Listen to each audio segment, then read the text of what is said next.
ఏపీలో ఊహించని సీన్లు జరుగుతున్నాయి. సాధారణంగా ఎన్నికలు ముగిసి ఎన్నికల్లో విజయం సాధించిన పార్టీ తన ఆధిక్యతను ప్రదర్శిస్తూ ఉంటుంది. అప్పటి వరకున్న పరిస్థితుల్లో మార్పు ఆటోమేటిక్ గా వచ్చేస్తుంది.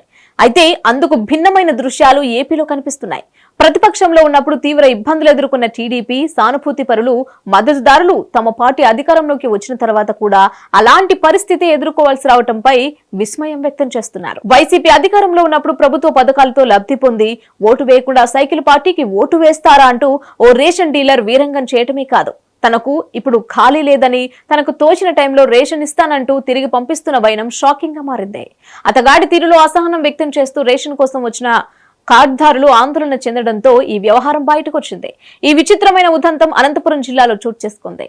జిల్లాకు చెందిన కుందుర్పి మండలం బెస్తరపల్లి రేషన్ షాప్ పరిధిలోని కార్డుదారులు తీవ్ర బాధలకు గురవుతున్నారు. నిత్యావసర వస్తువుల పంపిణీలో సదరు డీలర్ తీవ్ర ఇబ్బందులకు గురి చేస్తున్నట్లు వారు ఆరోపిస్తున్నారు. గ్రామంలో 2 రేషన్ షాపులున్నాయి. వైసీపీకి చెందిన నాయకుడైన ఒక డీలర్ తమ పార్టీకి ఎన్నికల్లో ఓటు వేయకుండా తమను మోసం చేసి ఓడించారంటూ నిప్పులు చెరుగుతున్నారు. అందుకే తాను సరుకులు ఇప్పుడు ఇవ్వలేనని చెప్తూ నాకు తీరిక లేదు, నాకు తీరికున్నప్పుడు సరుకులు ఇస్తా, అప్పుడొచ్చి తీసుకెళ్లండి అంటూ లబ్ధిదారులకు చుక్కలు చూపిస్తున్నారు.